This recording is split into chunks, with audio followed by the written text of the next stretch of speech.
So welcome everyone. My name is Leah. I'm the Director of Knowledge Exchange at Women's Shelters Canada. And I'm hosting today's webinar. I'm hosting this series. I'm really excited for these conversations. It's going to be such a great series of discussions. I do want to start by acknowledging that I'm joining you today from the traditional unceded territories of the Algonquin Anishinaabe people.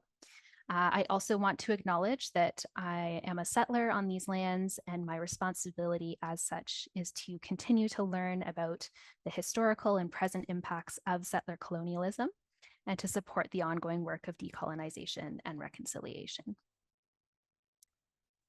As I go through some housekeeping here, I welcome you to say hi in the chat. Let us know where you're joining us from. It's great to know a little bit about who's in the room here.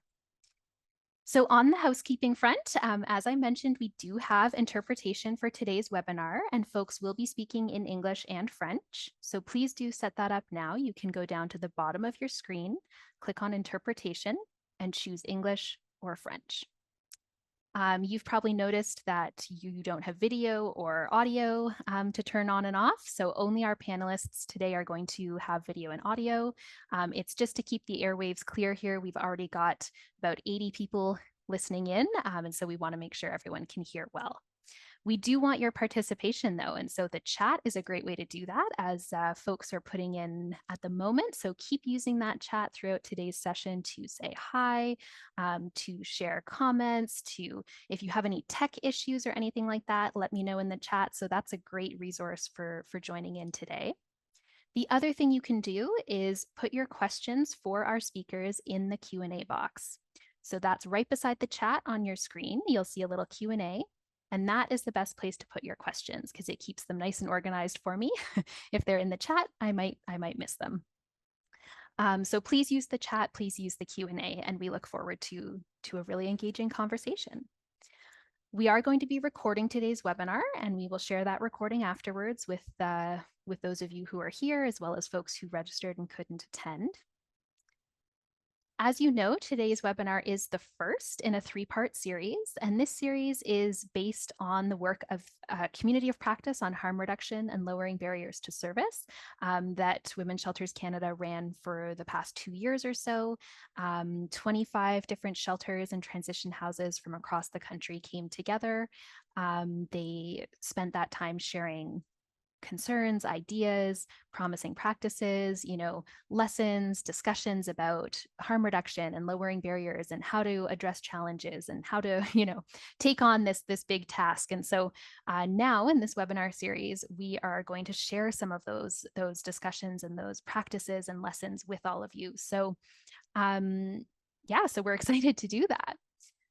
So today in this first webinar, we're going to focus on promising practices that have come out of the work of the community of practice members, things they've done at their shelters and transition houses. So this is going to be kind of a broad look at some of the different things you can do. We're going to try to look at some concrete actions. And then, the other webinars, the next webinar next week is going to look at critical incidents and responding to overdoses. And then we have one the week after that on keeping families and children safe. Yeah, so it'll be hopefully a good overview across the 3 webinars. So today we are going to hear from 4 different folks or 4 different organizations, as I mentioned. So we'll hear from Josée-Anne of the Auberge Madeleine in Quebec, who's going to talk about their approach to staff training. We'll hear from Tracy and Melissa of Agape House in Manitoba. They're going to talk about bringing your board on board with harm reduction. Tiffany of Family Transition Place in Ontario is going to talk about moving towards a behavior-based model, allowing substance use on site, and pieces like that. And Manon of the Centre Louise-Amélie in Quebec is going to talk about how they created a safe welcome room and really sort of simplified their intake process. Once we've heard from all of our speakers, we will have a question period. We're going to try to leave quite a bit of room for that. So please do put those questions into the Q&A. So that's quite a lot from me. So we're going to move into our speakers, but before we do that, we want to know a little bit more about who's in the room with us here. So I'm going to launch a poll, And if you could all take a second to answer, that would be great. We just want to have a sense of where you're joining us from. Where in the country are you located? Are you in an urban area, a rural area? And how familiar would you say you are with harm reduction as an approach? Very familiar, somewhat familiar, not at all. It's just so that our speakers have a sense of who they're speaking to today and what your knowledge base is. So I'm going to give folks another few seconds to answer. Okay, that looks like a lot of folks have answered. So I'm gonna end that and share those results. So there you go. So you can see we have pretty good representation across the country, lots of Ontario, but also folks from the West, Quebec, the East, the North.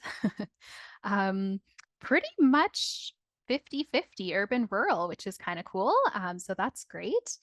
And most folks are somewhat familiar with harm reduction, 60% there, and then 37% very familiar. So some good familiarity there, but of course, lots of room to discuss and learn more. So thanks for doing that, everyone. So without further ado, I'm going to pass it over to Josée-Anne.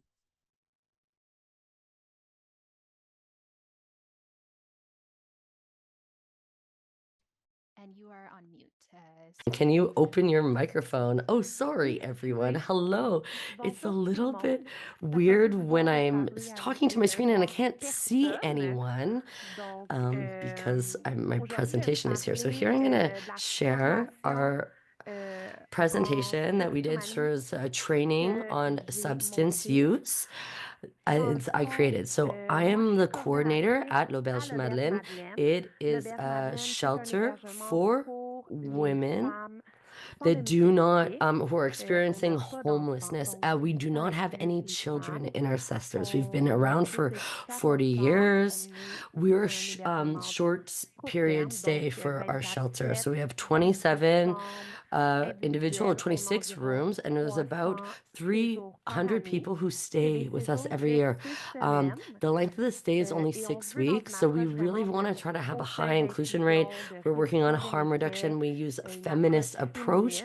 We have different workers who help do a follow-up with the women there depending on their needs.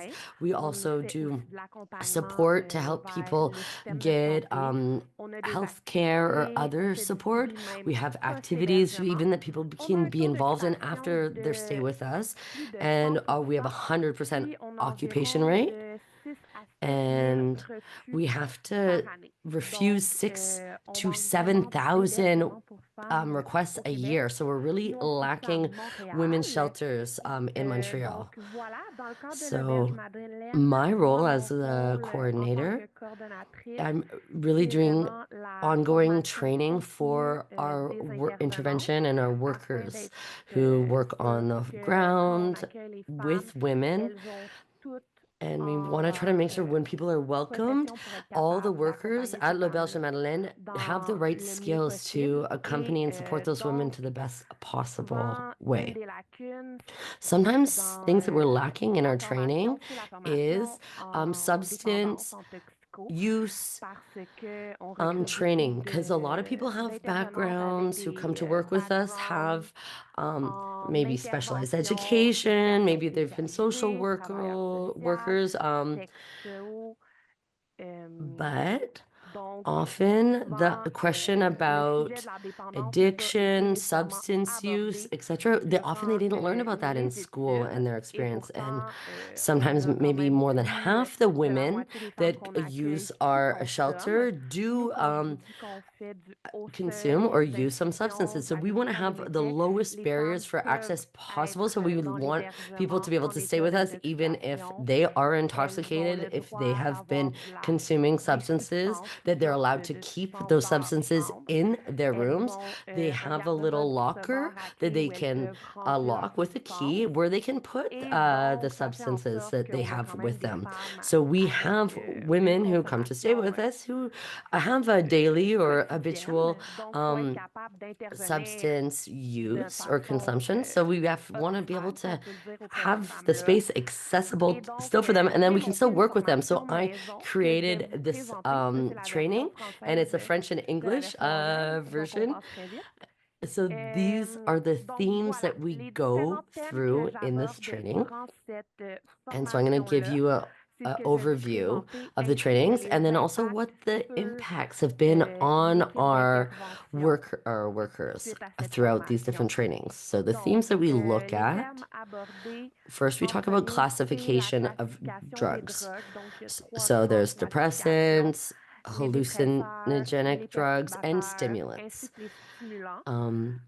When you understand these three large categories, usually you can understand the overview and in general drugs because you understand what maybe the woman who's there that you're working with is used or is consumed, then you can put it in the right category and in what the impacts of that drug use could do if it's a depressant, if it's alcohol, if it's an opioid, that will have different effects on their body, but it will be similar in the depressant. So they slow down people's systems. So when you understand that, you can see what the effects are in that person depending on what drugs they take. There's different types or methods of consumption. You can inject, some people inhale, so they sniff orally too, or inhaling. So these are the four different general types of methods of consumption, and that varies the effects. And this is the law of effect. So this is a person, what the context is, and the services or the substance, and it will create an effect. It's a pretty straightforward law of effect that's easy to apply. So each individual, depending on the context, depending on what they have consumed, what that substance was, it'll be a person, a context, and it will have an effect. Even if, someone drinks the same amount of alcohol from one day to another, the context could be different, so that not you don't always have the same effect. So it's important to bring in these all three variables to keep these in mind, this law of effect. And we see a large part of our training is really based on harm reduction because that is the approach that we want to prioritize at L'Auberge de Madeleine. And there's lots of services that come out of that big harm reduction umbrella. So if we understand this well, and if we can really work and use our practices with these values that come from harm reduction, and we share what the definitions this is, and we can see other services that exist in Montreal that are harm reduction services, so we can better orientate and women that come to our shelter to other services depending on where that woman is in her experiences and what she needs. Because the goal isn't always for us that the woman has to stop consuming. It's more that the woman will decide what are her own goals.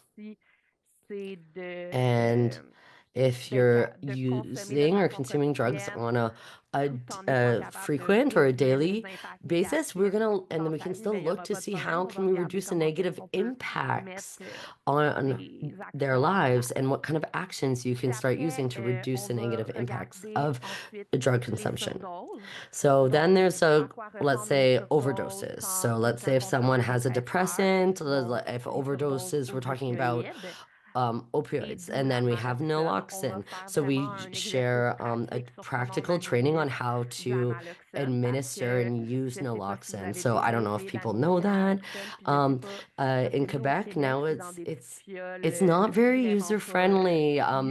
So we to actually practice how to use it because when an overdose happens, you might be less stressed out if you've never used it before because it's maybe not easy to like pull the naloxone out of a syringe and then do an injection. So we'd like to practice that. We also talk about what does a stimulant overdose look like, so you know what the signs are and know how to intervene depending on what the overdose is from.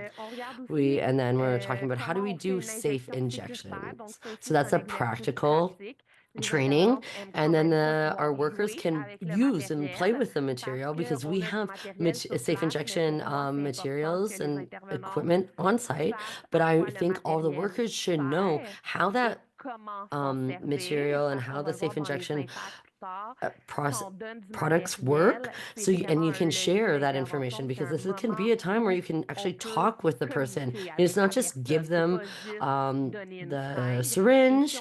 No, we can actually talk to them about how to do it. So, and if we are uncomfortable with those materials, often we don't know what to say, we don't know how to start that conversation. So the goal is really to make that all the intervention workers are comfortable around the safe injection and the safe consumption materials that we have. Then we look at little different theories. So this is relapse prevention.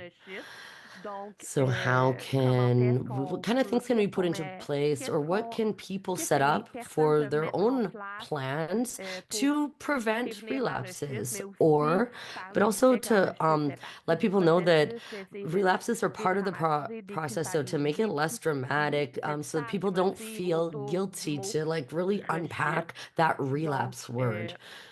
And so then that's another theme that we cover. And then we're talking about stages of change. So how do we thinking about it, prepare, plan, and then go into actions. So then we can look with the person and like what stage of change are they experiencing?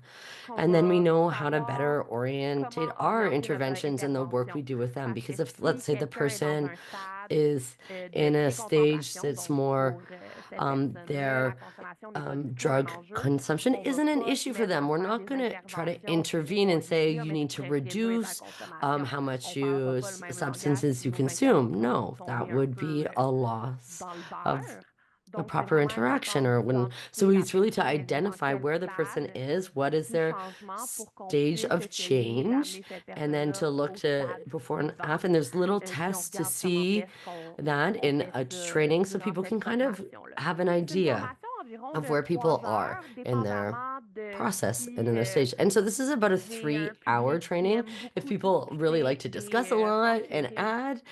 So we give 3 hours, and this is a training that our workers really like because it's elements that they didn't get to see during their official schooling or their college. So they really like to participate and have a safer spot to ask all their questions. So, what are the impacts of these trainings for the workers, our intervention and shelter workers? It helps the workers, but it also impacts the services that the women coming to our shelters receive because they we won't necessarily avoid the subject if a woman says that she is consuming the our workers will be able to ask, tell me about it a bit more. We can talk about it like it's easier conversation, and then they understand the materials that are around and have get to practice with it. So this is really one of the goals is opening the dialogue with women who come to the shelter. Are you cleaning your syringes? Are you reducing your dosages? Or are you trying to not consume your drugs by yourself? So we can talk about this. We have fentanyl tests. Would you like those? Do you want to test what you have? And we can do that. So it really helps to open a proper discussion and dialogue with women who come to our shelters. Then we also to go so they people know the different signs of intoxication. So sometimes they're not always in the same state when they come and check in with us. So then the different workers can really evaluate do we need to check in on this woman or not? Um, do we have to be more attentive? Do we have to follow her up closer? Is her situation getting worse? And then you can do a proper evaluation. Other thing that's really important to know is that you know how to use and administer naloxone. Um, Luckily, we still haven't had to do it at our L'Auberge, so at our shelter yet. We're on 4 different floors, so we have naloxone kits on every floor with our first aid kits. And when I showed up, I just started that to make sure that we don't wait for one of these overdose situations to happen and then have the solutions. No, we're really trying to work in preventing anything from happening. So we set it all up before it happens. And so, we're trying to be prepared for any situations that could be unfortunate that happen and that we can react to them the best possible. So thank you. That's kind of my overview of what training we've done at L'Auberge de Madeleine. L'Auberge Madeleine. Thank you so much, Josée-Anne. That was so interesting. And it's really clear and helpful and important to see. So we're going to move on to the next presentation. I just want to remind everyone that you can put your questions in our question and Q&A box, and we're going to answer all the questions at the end of our presentations today. So I will move us on to our next presentation, which is from Tracy and Melissa. So over to you two.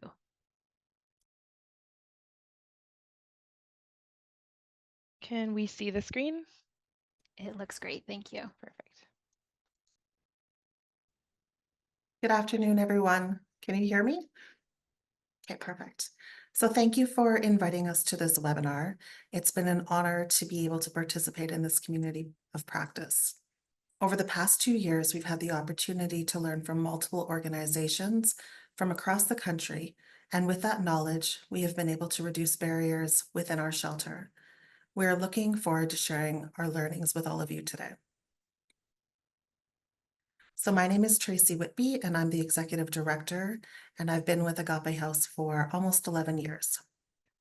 I'm Melissa Decelles. I'm the Program Manager, and I've been with Agape House for almost 12 years. So today we are going to talk about who we are, the history of harm reduction at our shelter, steps we've taken so far, addressing concerns, where we are now. So who we are. So we're located in Steinbach, which is in southeastern Manitoba, and it's a rapidly growing community with a thriving newcomer population. Steinbach holds a unique blend of rural charm and urban growth. Despite its development, there's a common mentality that nothing bad happens in Steinbach, reflecting its quieter, more laid-back origins. The community is also deeply rooted in faith, with a strong presence of faith-based organizations and values. Our shelter is considered small by Manitoba guidelines. We have 4 bedrooms, 1 bedroom that has a double bed and is considered our mobility room, 2 larger rooms with each a set of bunk beds, and 1 smaller room with 1 bunk bed. We can house 16 individuals, but this all depends on the makeup of the family.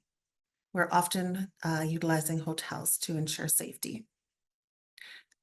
Though we're located in the city of Steinbach, we offer services to all of southeastern Manitoba, ensuring support reaches even the most rural areas. At Agape House, we offer shelter, counseling services to our participants residing in the shelter, those clients who have moved out of shelter, and to community members. We offer children's programming in shelter to the community, as well as groups for everyone. And our mandate is to offer service to all individuals experiencing gender-based violence. The pictures within this presentation are from our shelter to offer a glance at our environment. Okay, so the history of harm reduction at our shelter. Our guidelines were very much not a harm reduction model. We previously enforced a strict no use policy within the shelter. However, we've observed an increase in suspected substance use, particularly cannabis. While we inform clients that cannabis use is not permitted on shelter property, what they choose to do off-site in their personal decision, as long as it does not impact the shelter environment or become known to us. We recognize that this is not the best advice to give, but we were bound by policy.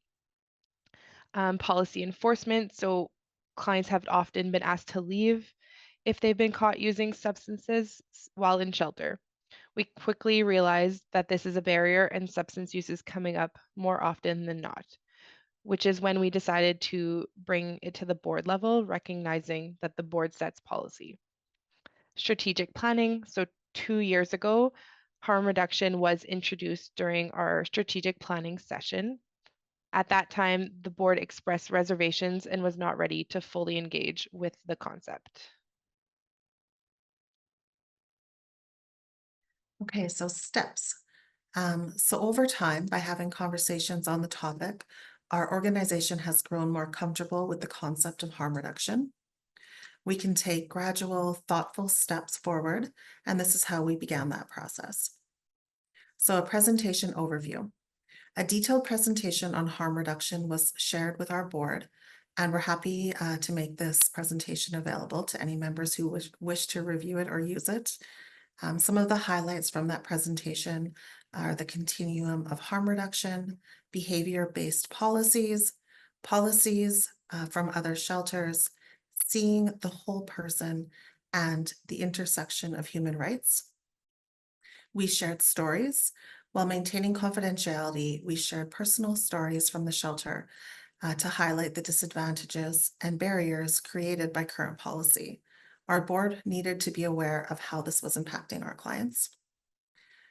Cannabis use, we recognize that cannabis use is happening and our priority is to ensure that it's done as safely as possible. And then staff training. Our staff have undergone naloxone training and basic addictions education with plans to further learning and development as we continue to progress. We are committed to providing simultaneous education for both staff and the board to ensure everyone is aligned and informed. Some of the concerns that came up with the board and during discussions are as followed.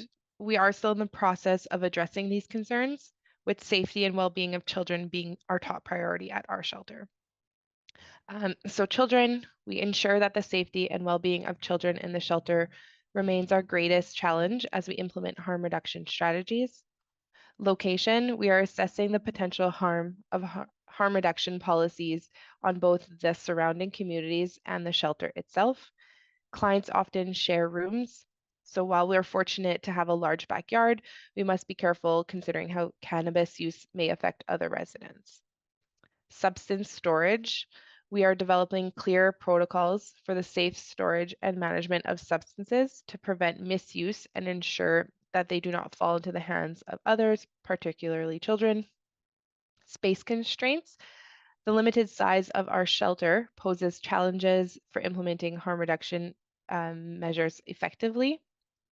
And then policy adjustments. We are continually updating and refining our policies to align with harm reduction principles while ensuring safety and compliance.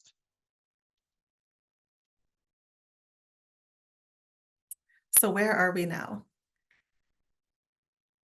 So children are at our forefront, and we've held initial discussions with Child and Family Services, but want to deepen those conversations to better understand how we can safely implement harm reduction within our shelter. Our goal is to protect children while also clarifying boundaries. Specifically, parental substance use becomes a concern that requires intervention. Small steps. Harm reduction doesn't need to be an all or nothing approach. We are intentionally taking small, gradual steps to ensure the process moves at a pace that feels comfortable for staff, our board, and management while prioritizing everyone's safety. In our most recent strategic planning session that happened this past June, the board showed greater openness and positivity toward the harm reduction model. We are intentionally seeking diverse perspectives on our board as well. Currently, we have an RCMP officer, a social worker, and individuals with political and HR backgrounds. These individuals have been invaluable in shaping well-rounded and fair practices and policies. So to summarize everything that we have talked about, we need to start by educating everyone on the benefits of harm reduction while ensuring alignment with the organization's mission. It's crucial that we develop clear data-driven plan that guides the process. We need to engage in open dialogue with all stakeholders, addressing concerns and fostering transparency. We need to highlight successful examples to build confidence and offer comprehensive training to create a supportive environment for the transition. Given the current challenges our communities face, such as addictions and mental health issues, these discussions and knowledge sharing efforts are essential. Breaking down silos and collaborating will allow us to pool our resources and expertise, ultimately benefiting the communities we serve. That's it for our presentation.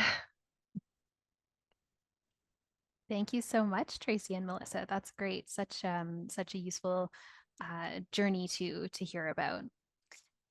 So before going to Tiffany, I'm just going to remind folks once again that you can be putting questions into the Q&A at any time, and we'll get to them once we've heard from everyone. So with that, I will pass it over to you, Tiffany.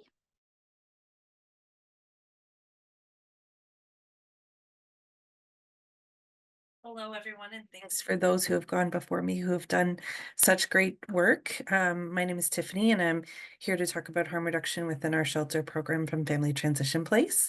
So we're part of an emergency shelter program. We have 12 units on site, and we house women and children for domestic violence as well as homelessness. So that is sort of our setup.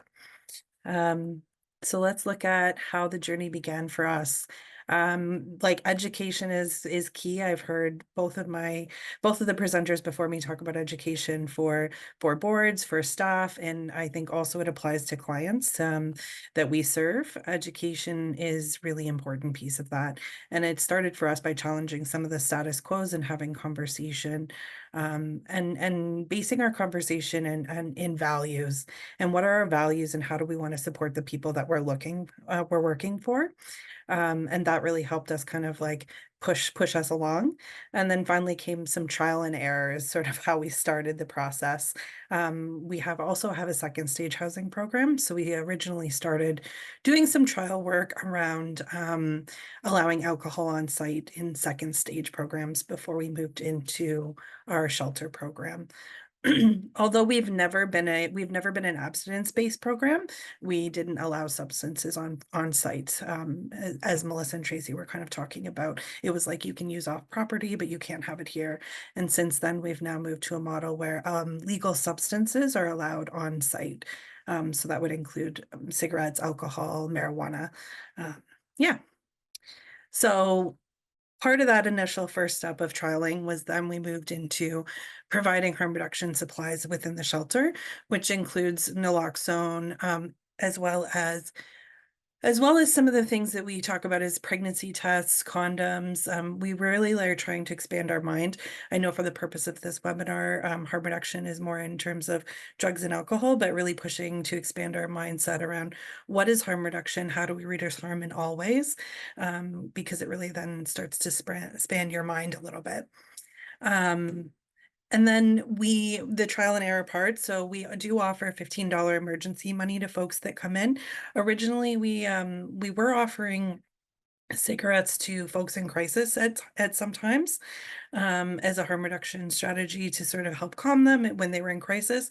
We found that was a bit of a struggle in terms of managing behaviors out of that. So now we provide $15 emergency money that folks can use however they see fit. And if that's cigarettes or if that's whatever they want to use it for, then that's kind of a piece of their prerogative.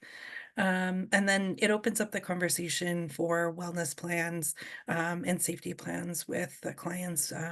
Clients can access the harm reduction cabinet with a key that they have, so they don't have to directly come to staff to access it, and they can access it on their own. But because we have kiddos on site, we do keep it locked, and staff will check it 3 times a day, kind of on their security check to ensure that it's locked. But this way it reduces stigma and barrier for clients and opens up sort of more conversation as they know that we're kind of comfortable with the topic of harm reduction. And then COVID sort of fast forwarded us. So we were trying to trial and error with cabinets and learning and education, but COVID really kind of launched us forward into creating units and individual units. And not that we were ever harm abstinence based, but the units allowed us to look at how can we do things even more differently. And then because everyone has their own individual space, we then are able to look at having alcohol and marijuana on site more easily. So each of the units that we are looking at, they have a little bedroom, a bathroom, a little kitchen, and a lounge area. So everyone has their own little space or a micro apartment. So when folks come home after work and they want to have a drink, it allows them to have control over decision making and empower them. We work with a lot of folks around domestic violence, and a lot of them have not had control or decision making over a lot of things.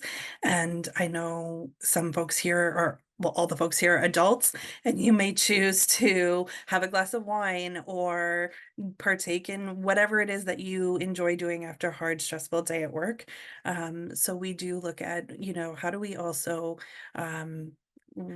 give people that power and that control back in their lives.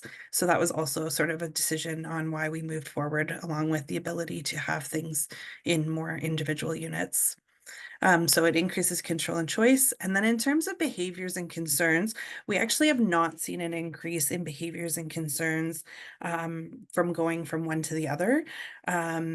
It's it's it was happening whether we had said it, we allowed it or not. It was already kind of currently there and happening.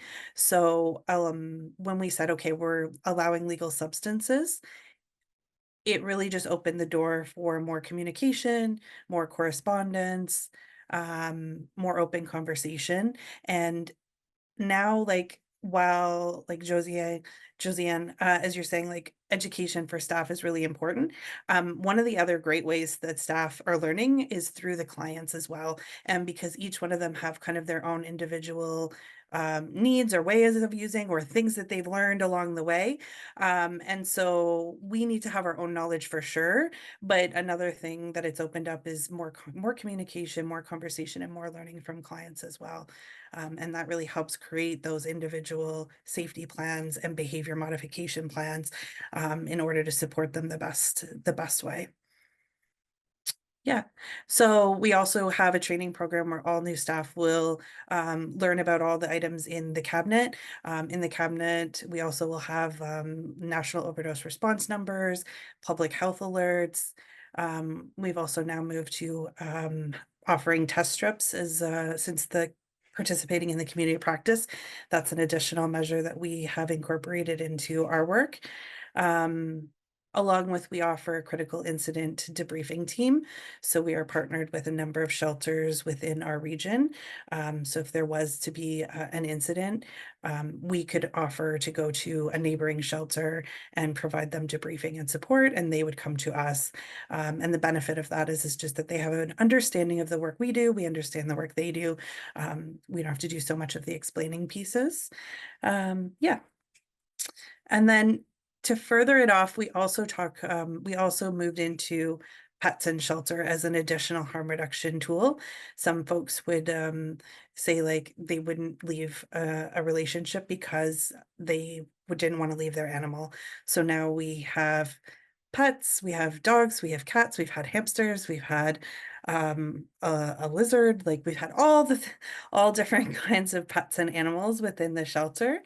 And so, yeah, it's been really helpful because a lot of people use that as their coping strategy or their sort of safety support network, or it's their family, and they aren't comfortable leaving their family behind, right? So that is the additional sort of harm reduction piece that we have offered.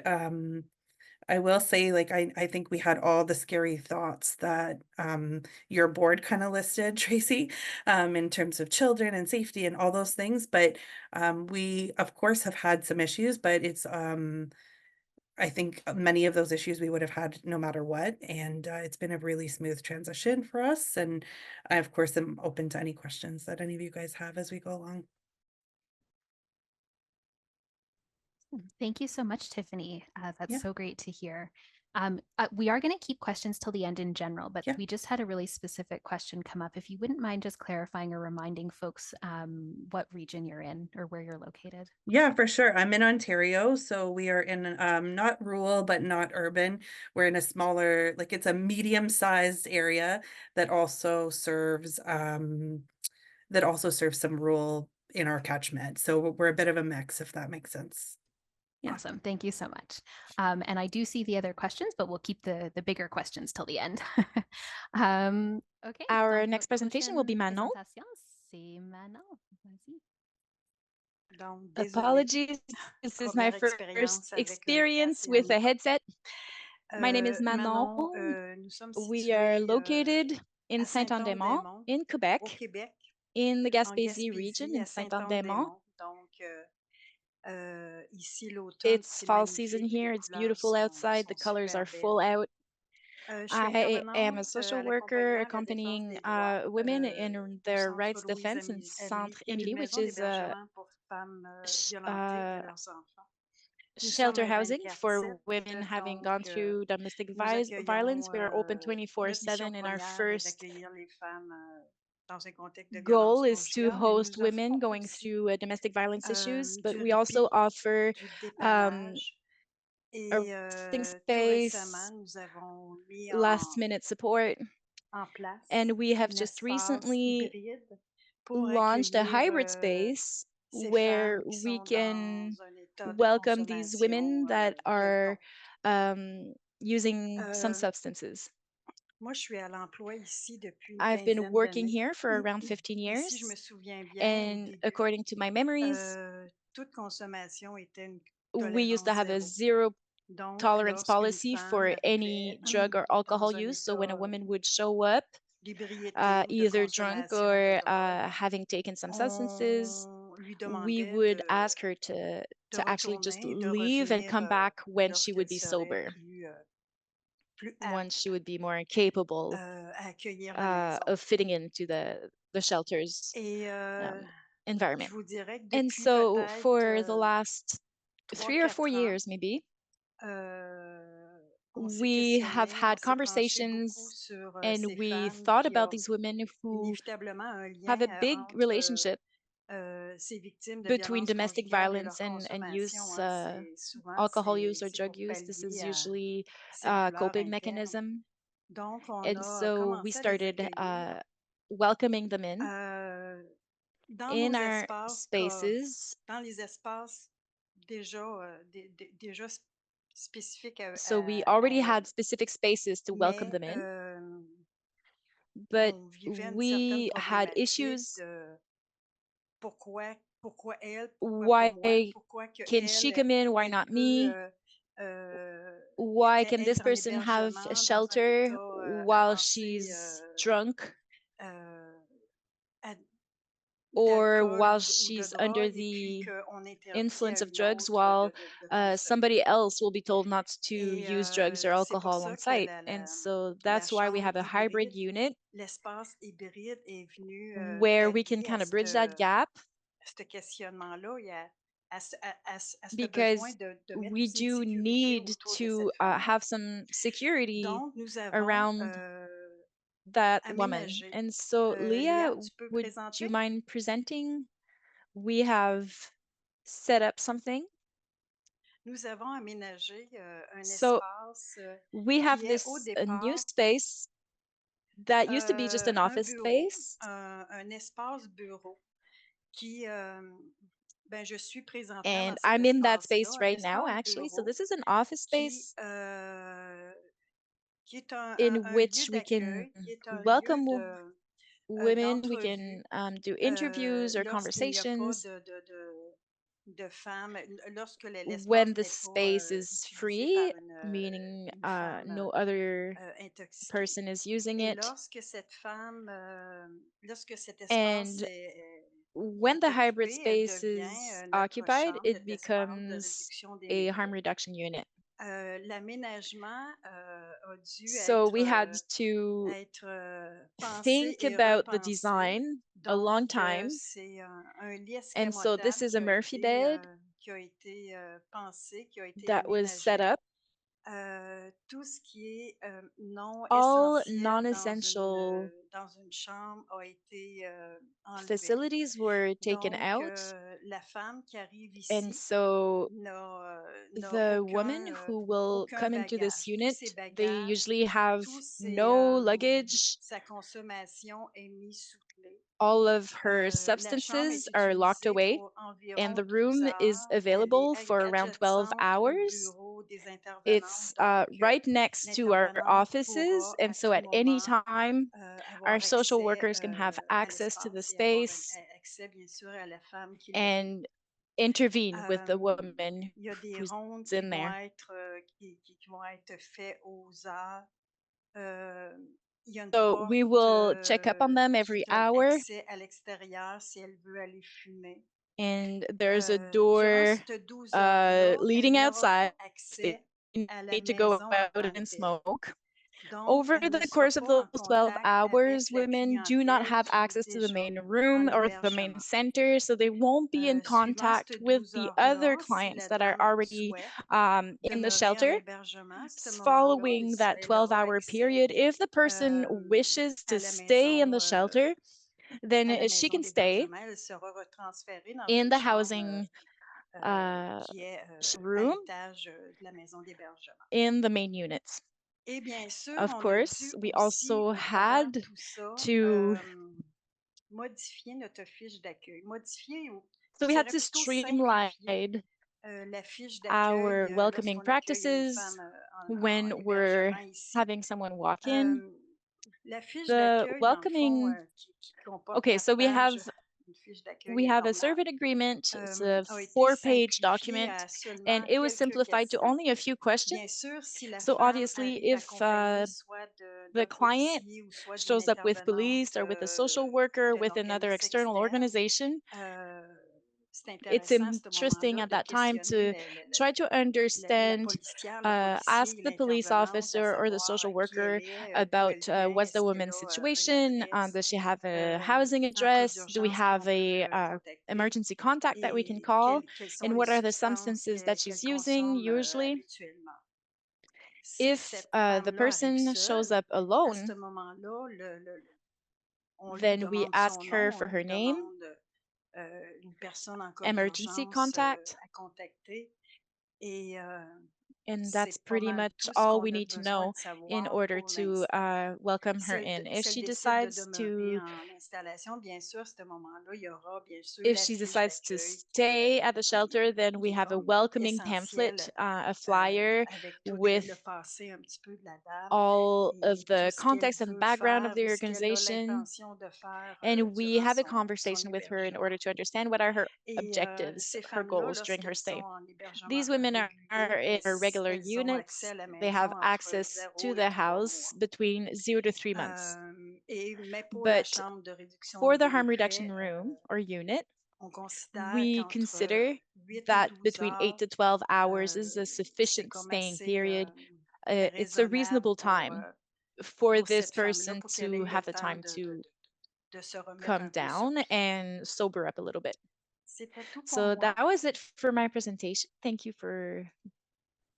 Merci beaucoup, Manon. C'est très intéressant et c'est intéressant de voir les photos aussi. All right, so with that, we have wrapped up the presentations. So thank you once again to Josée-Anne, Melissa, Tracy, Tiffany, Manon. We have lots of time left for questions. So I'm going to get started with the questions that are in the Q&A. But I encourage folks to keep putting them in there because we definitely have time to get to those questions. So to start, we have a question from Melissa and Tracy. You talked a bit about being in conversation with Child and Family Services about the safety of children. So someone's just wondering if you could speak a bit more about what their point of view is like Child and Family Services. Have you received any feedback from them in moving forward with a harm reduction approach where children are involved? Yeah, Tracy's hop in anytime. We've just had like preliminary discussions with them. It was a little bit it depended, they couldn't give a firm answer, but it was really dependent on the age of the child. And she said she couldn't give us an age on what would be appropriate for them to be using while in shelter. But they said as long as the child is cared for, if they notice that there's any neglect, then that would be where they would need to be involved in the situation. They prefer to have a sober and safe person, but they do understand that it is legal. So it depends on, the functioning of the parent, the functioning of the child. That depends on the age. I know I'm missing some things, Tracy. Storage, that the cannabis is stored properly and away from the child. Tracy, what am I missing? I think you covered most of it. I think they treat it very similarly to alcohol. It really depends on tolerance level as well and behavior. Someone can have, 1 or 2 drinks and still be able to parent quite safely. Similarly with cannabis, so someone can use and still be able to parent well. So it really depends on that aspect. They said that they'll obviously always err on the side of caution when it comes to that and assessing the risk. But we do plan on having more conversations with our local agency and seeing how we can implement that in shelter, because oftentimes we know that they're doing it with the children, but just how can we do it safely where they won't get in trouble, or we can monitor it more. And also give them tools for when they're living independently again as well. How do they safely store those items? How do they, ensure that their kids are still being well taken care of and safe? So we can benefit them that way as well. Awesome. Thank you so much.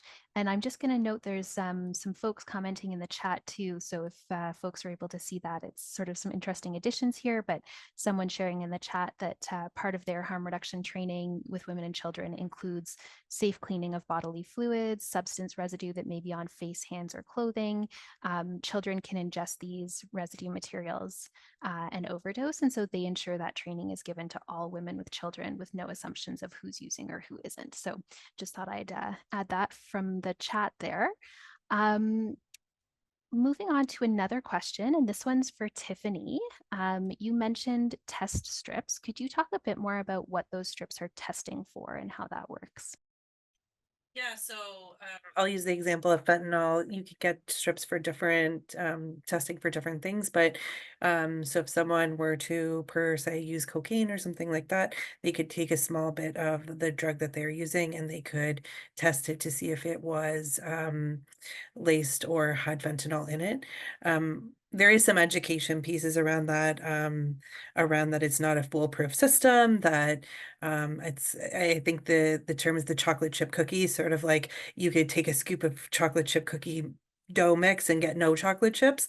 So it is a good tool, but is not a fail-safe tool to test for things like fentanyl, but it is definitely safer than not testing, if that makes sense.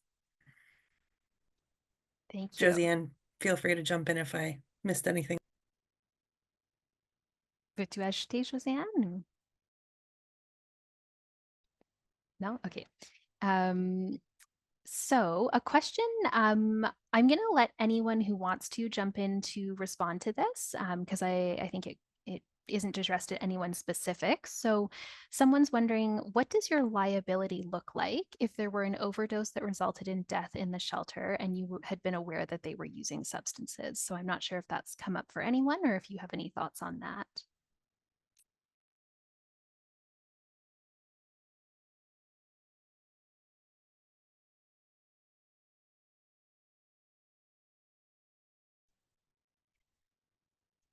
And if no one wants to jump in, then what I'm going to do is I'm going to put in our chat a link to our webinar registration page, because in fact, next week's webinar is about how to prepare and respond to things like overdoses and critical incidents. And I know some of our presenters next week have experienced those events in shelters. So I would encourage the folks who'd asked that question to register for next week's webinar. Tiffany, did you want to jump in? I will say, like, I don't know that I'm prepared to fully answer that question 100%, but I will say that other shelters have had overdoses in shelter and have not been sued or not been shut down or not. So I think the reality is that people are going to make choices and they're going to do things within their life. And we all work with people who have mental illness and may try to harm themselves or you commit suicide. Like that is right. We have some responsibility, but we cannot always prevent everything. So that's where I will leave that and strongly encourage you to register for next week.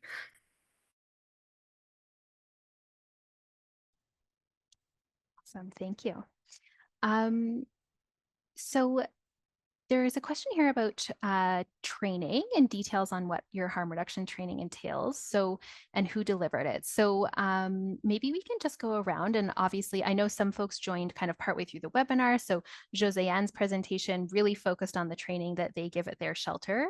So when you get the recording, I'll encourage you to listen to that. But maybe we can just go around, and Josée-Anne, if you could just add like who delivers that training? Do you do any other training beyond what you shared? And then we'll go to, Tiffany, to Melissa and Tracy and Manon. Maybe you can each just speak to what training you offer your staff. So Josée-Anne, to you first.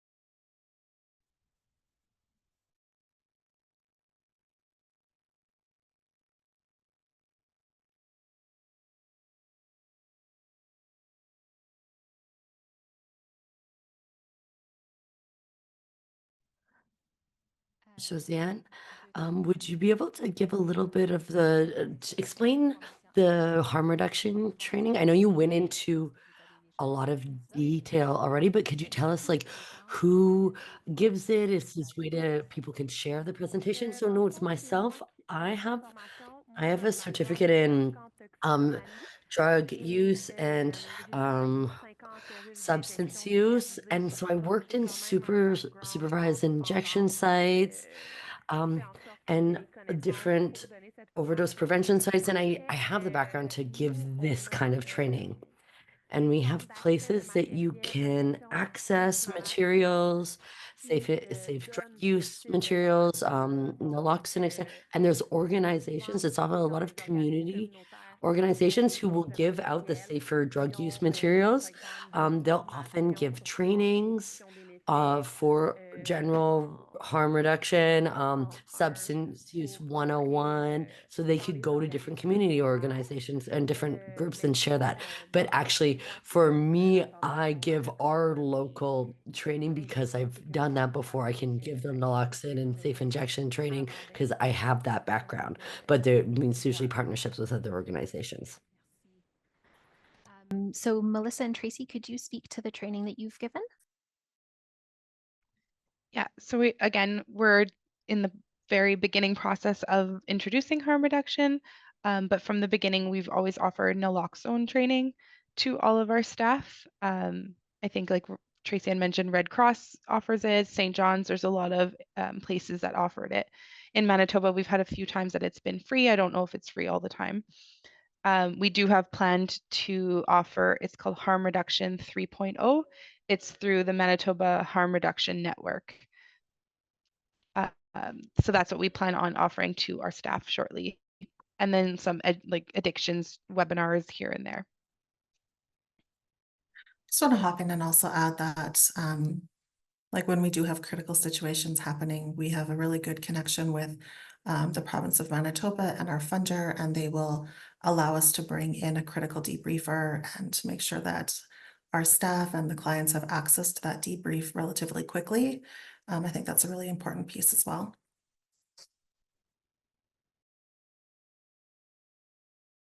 Awesome. Tiffany, do you want to speak to your training? Yeah, so very similar. We used a community resource and they were lovely and let us record it to talk about, what is a syringe, what is a needle, what is clean water, what is all the pieces that you might find in a kit. And so then when new staff are start, we can have them watch the recording of all that information. We also have used our OAITH, so our Ontario Interval House. They offer some harm reduction training on their website. And we also are lucky to have sort of our own Josée-Anne on site. We have an addiction counselor on site who will come at any time and talk about test strips or whatever we need. So we also utilize her resources as well. And I don't know, Josée-Anne, if are you using naloxone injectably? Is that what you're using?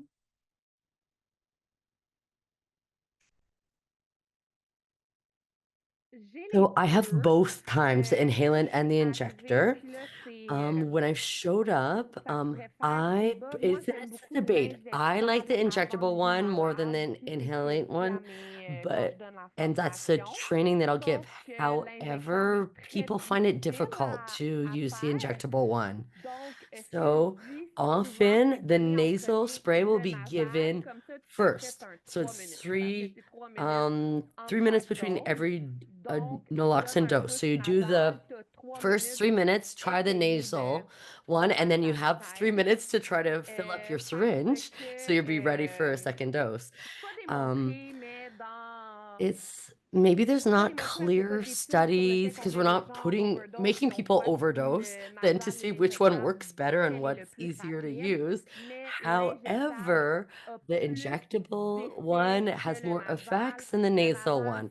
Often people who consume or use different drugs, if they're sniffing their drugs, all your nasal passages can have been affected, so then it doesn't absorb as well.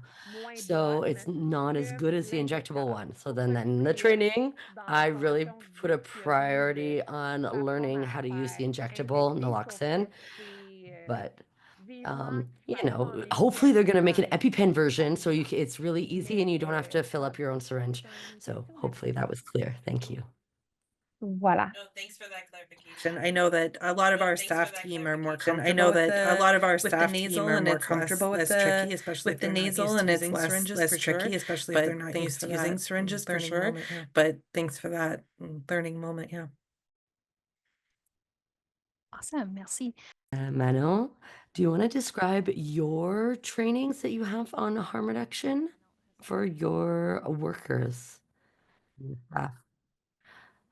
I was just wondering what the question was. But we're gonna ask Manon because I was trying to giving everyone a chance to answer that question of like, what are the trainings that you offer locally to clear this up for everyone? So does everyone hear me well? Yes.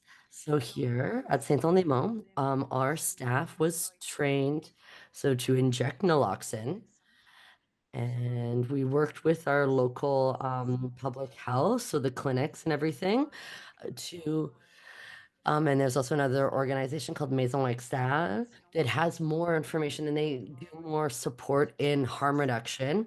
So they knew things that were important, like in our local territory in this specific uses, so they could come and give us trainings. So changing direction a little here, there's been lots of conversation in the chat about pets. So Tiffany, sorry, you mentioned the pet sheltering. And there's a question here about how you manage pets in shelter with allergies and other residents who might have allergies.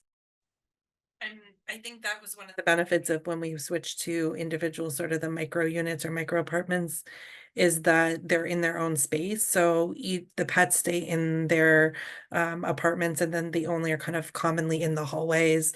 They do have access to the backyard for dogs. We do have a bit of a dog run for them. But it's not really any different than if you were to live in an apartment building and your neighbor had a pet, right? It would be the same piece where they're in their apartment and you might pass them in the hallways and kind of go from there, right? So that's how we're kind of managing it. All dogs, I think someone in the chat noted like they have to be on a leash. That's the same for us. They have to be, obviously not aggressive or like, kind of behavior based for the animals too, right? Just kind of like harm reduction if someone is using but is it being appropriate or functioning in an okay manner, and being safe, then that's great, right? Yeah. Awesome, thank you. And I would definitely encourage folks to take a look at the chat there and scroll up a little, because there quite a few folks have shared their own approaches to pet sheltering there. So Tracy and Melissa, you had mentioned you have a presentation that you'd shared with your board and you'd be open to sharing that with folks. What's the best way for folks to kind of, yeah, get that from you if they're interested? Should they just email you when I send around the presentations and stuff, or is there? I Yeah, actually sent it to you, Leah, actually, while we were in this presentation. So you do have it, and you're welcome to share it with anyone who wants it. Awesome. Okay. Well, then my contact will be in the chat at the end. And I'll be sending folks these presentations and recordings afterwards. So anyone who is interested in it can then reply to that and let me know, and I'll share that. And I will note as well, because this was the next question that I was going to ask, someone was wondering whether Josée-Anne is offering the training again, if she offers it to other folks. And Josée-Anne. So I think you sent your message just to you put a message in the chat, but it didn't go out to necessarily everyone. So if you can share your message again. So the training that I give is really at our shelter, so at L'Auberge Madeleine. However, if you want to look into all the content, if you want to see what I use, I'm happy to share it with you, but someone has to be comfortable presenting that content, right? You need to know it. It's not something you can just read. So I really do it as my work in my coordination work and my job title at L'Auberge Madeleine. And I don't go around and give this training elsewhere.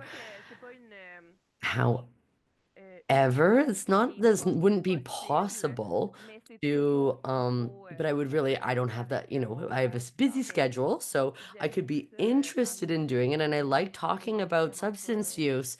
However, I also only give it in French. My English skills maybe wouldn't have quite as much content in my training if I was giving it in English compared to French. So, and that's it. Awesome, thank you. And lots of folks saying in the chat they are interested in this kind of information. So when I do send around the presentations and the recording, I'll make sure to include folks' contact information if they're comfortable with that, as well as sort of a summary of some of what we've said here about the trainings and different resources people have mentioned, so everyone has that. I don't have any more questions in the Q&A box right now. I'm going to give folks a minute or so to put anything in if there are some other questions there.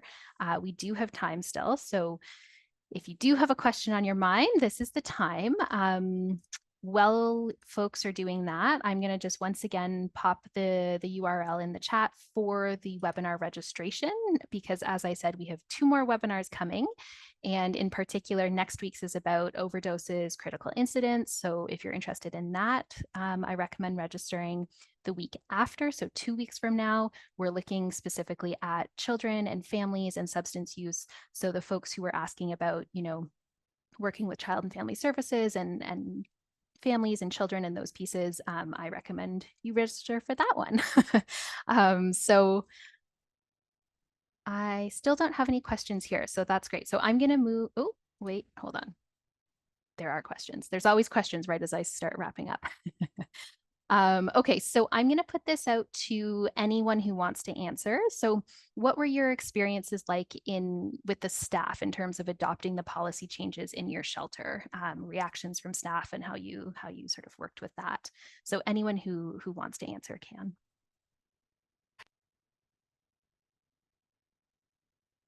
Tiffany? I would say we had a mixed response. Some folks were very excited about harm reduction, passionately felt like it was the right thing to do, and other folks were not sure, right? And I think a large portion of that was knowledge. They weren't sure they weren't comfortable talking about harm reduction supplies or things because they didn't know what they were, right? And if they didn't know, how would they have a conversation with someone else, right? They were worried about being the staff person and looking unknowledgeable in front of clients. So education, education, education. We do it like just constantly having the conversations and really having no question is a silly question, and retraining as much as humanly possibly needed.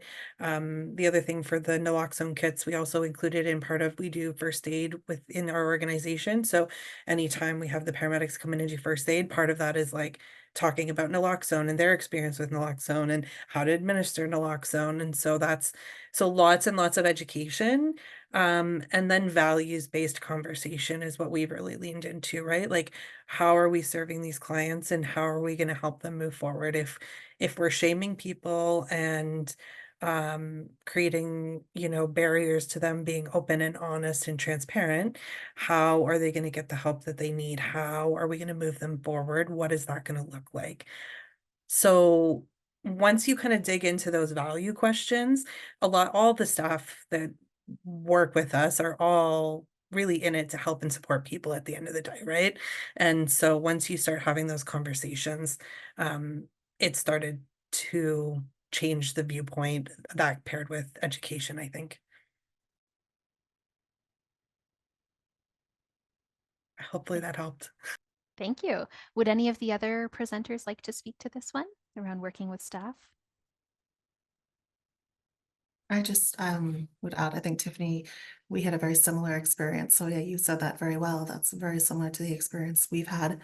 We're just still in the very beginning stages, but for us, just moving very slowly and not making any sudden movements, just taking our time, making allowances for, learning, and then having those conversations over and over and over again, I think is invaluable. So, because it is a big transition.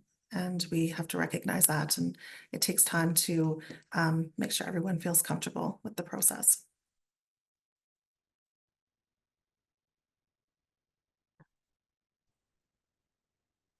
Thank you. Did anyone else want to speak to that?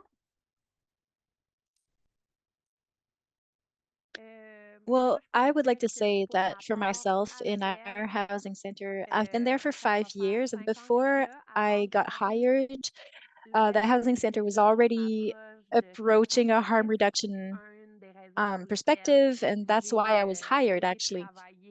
However, I think I brought in a lot of additional tools and resources because I was trained.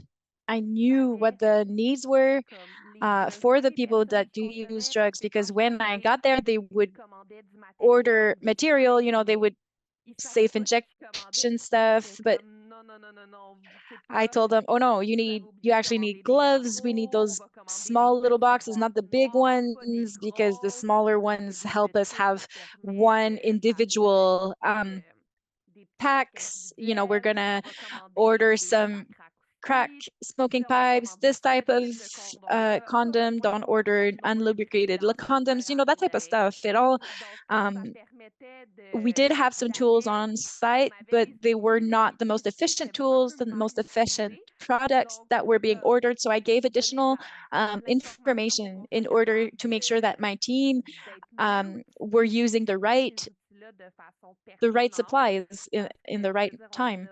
We had 500 unlubricated condoms. We're never going to get rid of those. Nobody wants to use those. We used to use unlubricated condoms when we didn't have any public health equipment. And so, when we don't have anything, we want to order everything, but not everything is useful. So that's kind of the tricky part. Merci beaucoup. So another question here, and this is sort of specifically for those of you who mentioned that you had been sort of, abstinence-based or no tolerance or low tolerance. So, you started from that place, and now you've been kind of integrating harm reduction. Someone's curious, how long has that process taken? So I think Melissa and Tracy, you mentioned you'd started sort of from a sort of much lower tolerance place. Do you want to maybe let folks know kind of how long that process has been so far? It's It's slow. It's slow. Yeah, so really, yeah, we were from a no tolerance at all. And we moved forward a little bit, but it's been almost 2 years now. So it really is a slow process, and you have to make sure your policy is in line and that your board is on board, and then the education and training with staff, and reaching out to all the organizations to get information on how to roll this out in the safest way possible. So there's so many considerations, and maybe we're a little bit slower than it probably could be done. But just with our small organization, and we've had a lot of other things going on, shelters rarely get to focus on just one thing. There's always many things happening at the same time. So I would just recommend giving yourself time, and I would say anywhere from like 3 to 4 or 5 years at least. Yeah, that's kind of what I would guess. Yeah, it's always kind of been a conversations in the whole time that Tracy and I have been employed at Agape House, but no formal steps have ever been taken until about 2 years ago when we opened the conversation up with the board. Thank you. Manon, would you like to answer those questions as well in terms of the time it's taking to transition in your housing center?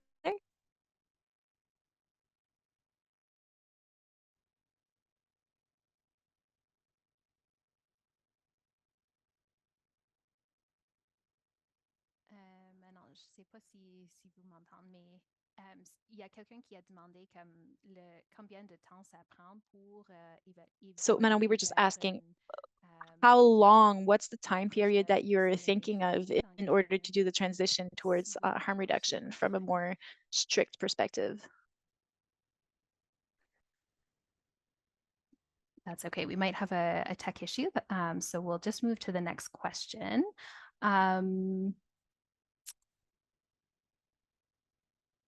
A question around, would you consider meeting with public health nurses and mental health part of harm reduction, having those meetings within the shelter? Yeah, just I guess someone asking about the scope of harm reduction and what counts. We have had public health nurses come in, not specifically for that topic, but they have mentioned that they have a harm reduction model at their clinic where they have supplies. And that's going to be part of our steps too, is to talk to them about it and bring them in also. I agree. I think that anything like harm reduction is really anything that reduces harm. And so they would definitely have access to clean supplies, but they would also have a medical background to talk about like probably symptoms or outcomes, like what would those what effects do those substances have. And that's knowledge and creating knowledge for clients that you're working with. It also could help them with testing for STIs or any diseases that could be a risk factor.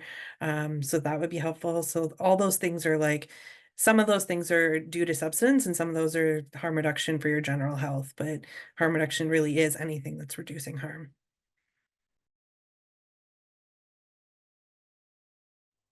Awesome, thank you. Oh, Josée-Anne. I think it's really important to carefully choose the partners you're working with, especially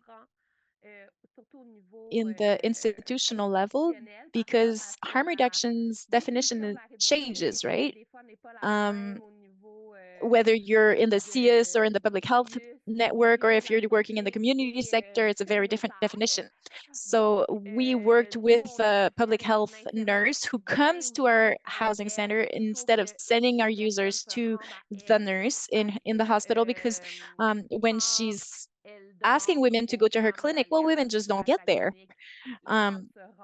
So it's best to have her on site and being able to have the services directly in the shelter units, because oftentimes women who use drugs or alcohol, they have bad experience in the public health system. And nonetheless, there are so many health risks and issues that are associated to alcohol and drug consumptions, infections and whatnot, that need to be treated. And so we need to have on-site staff. I think somebody was talking about social workers having a non-judgmental approach, how essential that is. I think that's also really essential in the public health sector. Nurses, you know, it's not helpful if a nurse is telling the woman, oh, you should just stop using drugs, you know, because that'll just make the woman not want to talk to the nurse again and refuse care. And so it's important to have a multidisciplinary team because the human being needs to be at the heart of the approach. And, you know, nobody is has only one facet to them. Everybody's a So complex cool. human being. Awesome. Thank you, everyone. So I don't see any further questions or anything in the chat. So what I'm going to do is put a little feedback link in the chat there. So this is a little feedback survey for those in the audience. If you want to let us know your feedback, other topics you want to hear about in other webinars, we'd love to have that feedback. And to wrap up, I just want to say a big thank you to Josée-Anne, Tiffany, Melissa, Tracy, Manon. Those were wonderful presentations, so informative. So thanks for being here and putting that together. I also want to thank our interpreters who've made sure this is accessible for everyone, and to Sophie, who I know is in the audience and led the community of practice and put a lot of work into getting these webinars set up as well. So I want to say a big thank you to Sophie. And of course, also to the audience, because you all have asked great questions and we wouldn't have such a great discussion without your participation. So thank you so much to everyone for coming out today. Please do fill out that feedback survey and let us know your thoughts. And I look forward to seeing hopefully all of you again next week for our webinar on responding to critical incidences and overdoses. Have a great rest of your day, everyone. See you soon. Bye.